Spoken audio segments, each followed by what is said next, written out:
get anyone to do anything. Sure, and they're very good with words. Do remember that She's a lawyer. Yeah, William Shakespeare was a rat. Was he? Yeah. They're great writers. Great writers. They very good at communicating. You see, when you see rats, people associate rats with disease and stuff like that, but don't look at the animal like that. Look at the animal for what it is, and it really tells you all about the sign. Yes. Barry Fantoni has this wonderful story he tells about rats. He said they fear that their teeth will keep growing, so they keep chewing. Really? Yeah. And you relate that to rat people, and what does that tell you? It tells you they keep talking. And they're always talking. I don't know a rat that can keep quiet for very long. One of my dearest friends, I don't see too much, is Ben Morris Jones. He's a mature man, and he loves to talk. Yeah. Meg Pringle Adamson, a numerologist, dear friend of mine, we've become over the years working together, is a rat. She loves to talk. And they can talk about and say nothing, can't they? They just talk. They just talk. They are head of words. Her husband is 3 months younger, so he's a rat too, isn't he? Well, there's probably no peace in that household. Yes, they're absolutely on cloud 9 after 5 years. Wonderful. It is just so lovely. Everyone comments about it. He's 6'4", she's 5'9". Wonderful. And, it's just one of those things that you think were made in heaven, that one just hopes it carries on like that. And I thought that you had to have a comparable, like a rat was a mouse or... Well, that also comes into it, but I think a couple of rats will have an understanding of each other. At least they would know where to punch, wouldn't they? Thanks so much, Katie. Or bite, as the case may be. Thanks, Katie. Wish you well. Enjoy your trip. You're listening to LBC Radio. We're talking about some of your favourite memories. Don't want to talk about the Beatles tonight. No, had that with the Beatles. I thought it's quite a sad point, actually, that they were going to introduce a song with John Lennon's voice from a posthumous recording. Don't fancy it. Hello, Eileen. Oh, hello, Mike. Hello, hello. And I'm a first-time caller. Well, you've got a nice voice, Eileen. Thank you very much. You're welcome. And I wanted to thank you because 5 years ago I got tinnitus and I couldn't lie on my pillow at night or anything. The noise was something dreadful. Mm. So my sons gave me a little Walkman and one of them said, I'll tune you into LBC. It's a very good station and I always listen to it. Anyway, of course, I went to bed that night. It must have been on a Friday night. And I plugged my little earpiece in, and the first person was you. And your voice was so soothing. I think you saved me from... I've never been suicidal, but I was really thinking about it, Well, that tinnitus is a terrible thing. Yeah. Tinnitus, terrible thing. Yeah, very, very stressful. Yes. And then, of course, when you went off, Clive came on, and so it was you and Clive. Yeah. And I lived for the weekends because I work nights anyway. And so when I come home in the morning, I'm so tired. I plug in and I listen to Simon Bates or whoever. But it was the weekends, and really, like your voice is so soothing. And people said, well, wouldn't music be better? And I said, no way, music didn't do anything for me. It was the beautiful, soothing voices. So I want to wish you every happiness and luck in your new...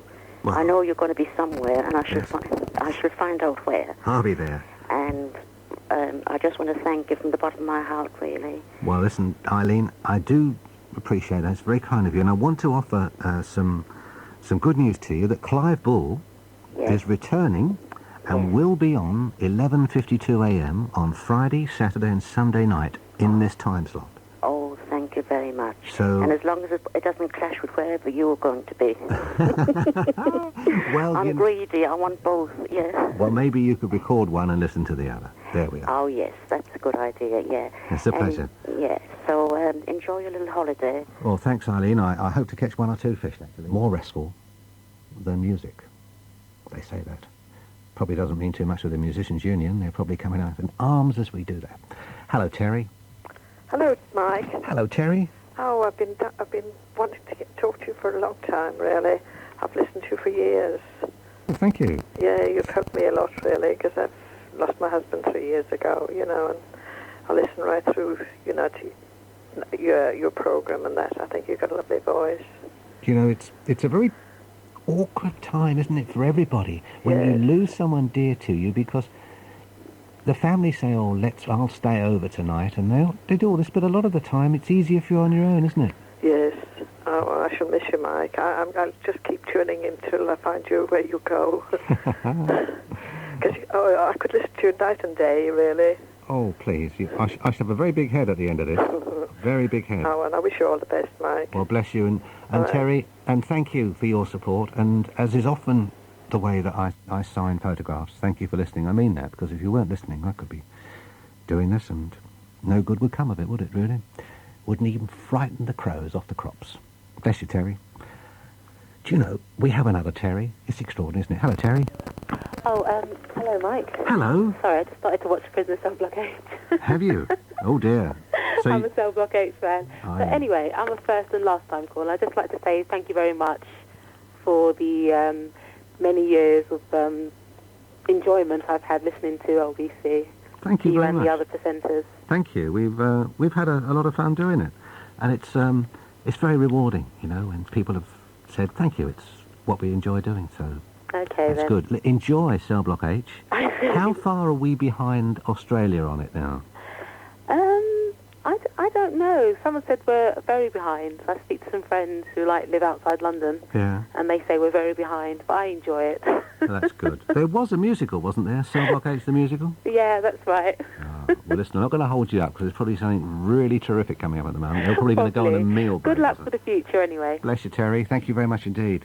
This is LBC Radio. It's been a delight, actually, to open all the mail and bits and pieces, and I try wherever possible to pass on, you know, your thoughts and things to our other presenters, even if you've written to me and said, oh, I'm really going to miss whoever. So thank you for taking the trouble to write. People don't write these days, do they? There was a guy telling me he was working in Australia. In Australian radio, they had the theory that one letter was 3,000 people's opinion. Really?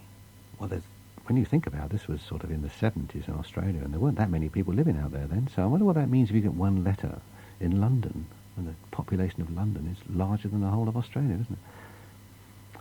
It's enough to make you worry, isn't it? Ron's with us. Hello, Ron. Happy days, Ron.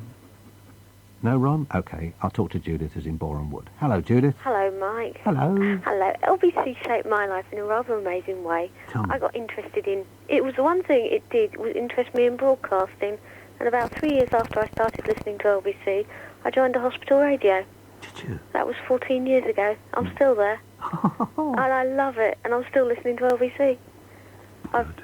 You know, it was amazing. It was the one thing. And I thought, I'll do broadcasting as a career. Mm-hmm. And I now work in management consultancy. Wow.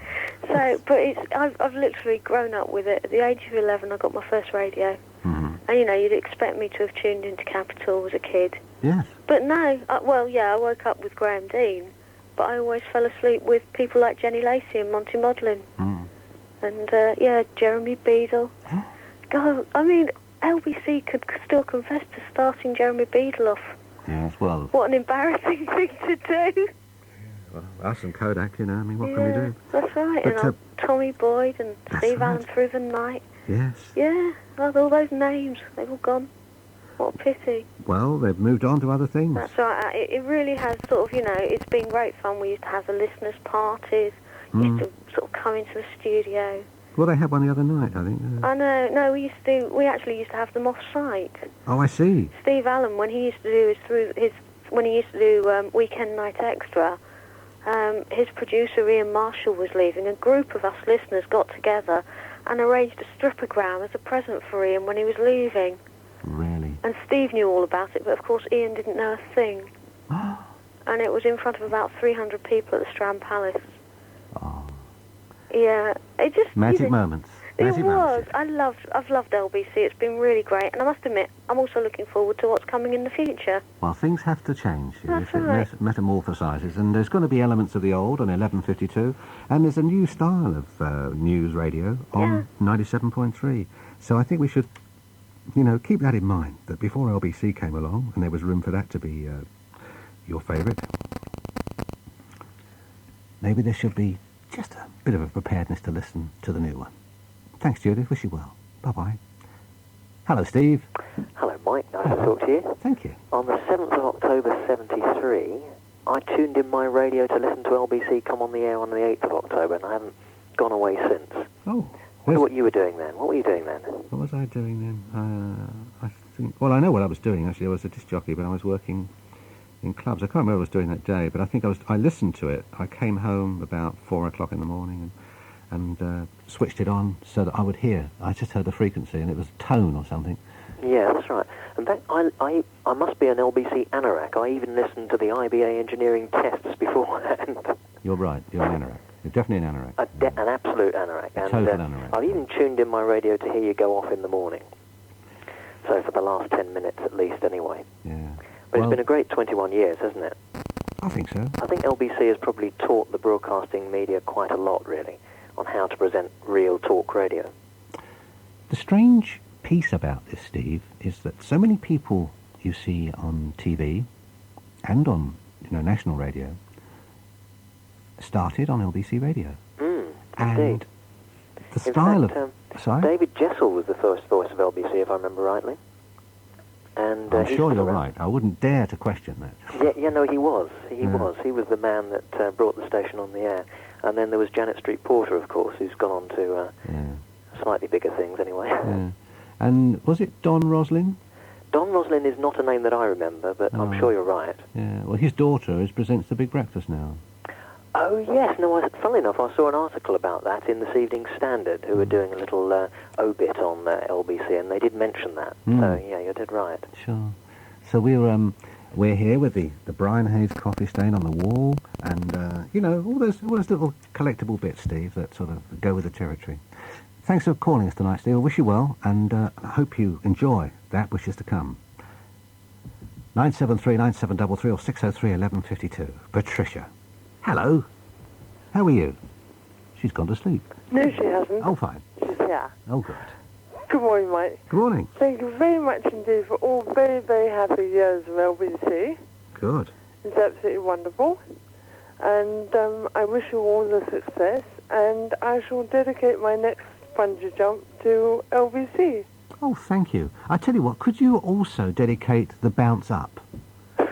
So you could do the 11:52 on the way down, and on the way up, scream out 97.3. You're done. Oh, I'm jumping at the end of October. Are you? So it's about 3 weeks too late. But I shall certainly remember LBC with great fondness and very much happiness. Where are you going to be jumping, Patricia? Normandy. Are you? Oh, it's a mere 200 foot. Really? So I suppose you better take a sandwich with you, because you're going to be out there for a long time, aren't you? It's been lovely to talk to you. I do wish you well. And Patricia, thank you for calling us tonight. I know it's been a bit busy, but it's good to talk to you. Thank you. Rayleigh's in Essex, and LBC has had a huge following in Essex, as far as I can recall, ever since I walked in the door and started working here.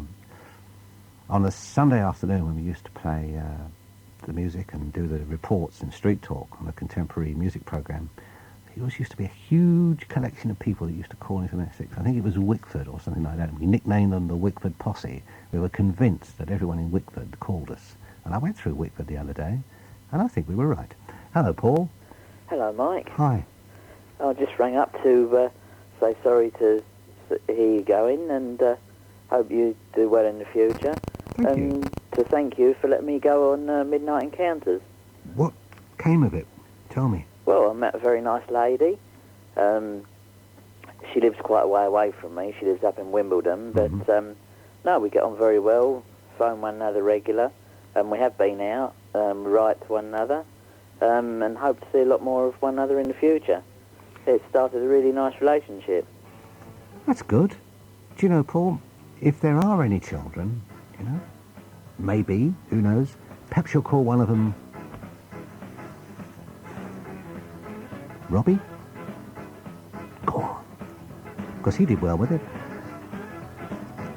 I told you that in America, I told you, didn't I? 68% of people taking part in a quiz in America said that for the right amount of money, they'd call their child, first name, stupid.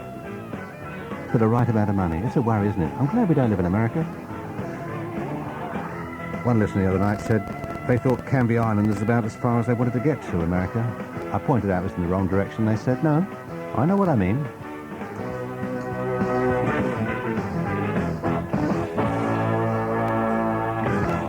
LBC News Talk 97.3. News. Call Mike Allen on 071 973 9733. Lots of things to talk about tonight, but I think the main topic of conversation is sort of best remembered times of LBC or whatever. And why not? Because it's been a very big platform to talk to London on. I think especially Nightline and Through the Night programmes, which so many people listen to before they slip off. And it's obviously been a part of so many people's lives that they sort of got a view on it. The good news is, of course, that this will be changing shape and appearing on 1152 metres in a new format, but not on 97.3. Ah, yes, of course. You live out there and you can't hear it on the AM. Well, I'm sorry, you'll have to move. And don't think that people haven't. Some people have actually chosen where they're going to live by the signal they can get on LBC radio. It's true. A woman called Mike Dickin today and told him that. Extraordinary business. Hello, Rosemary.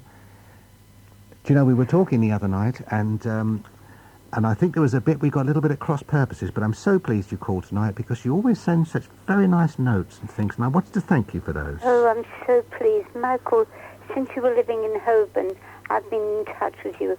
10 years ago, I lost Stephen, my husband. You remember I called him Roverovsky because we had a Rover car and you laughed at it. Yes. And, you know, I lost my sight through crying. And so for 10 years I've been without sight. But nevertheless, I write lovely poems to you and they're typed by somebody else and I send them to you. And you're part of my life because my only interest is coming to bed in the evenings and listening to you. And I really love you. And don't mean in a foolish way, but I love you for your voice and your kindness and the warmth of it's the gentle warmth of your voice and the things that you talk about. And I don't know who will miss you more than me because I come to bed at night excited and thrilled and I get into bed to wait for your voice. Whoever you speak to, whether you're speaking to people who you're introducing, I know I could never be introduced because I can't see. And should I meet anybody, I wouldn't see whether their eyes were bright or straight or fair.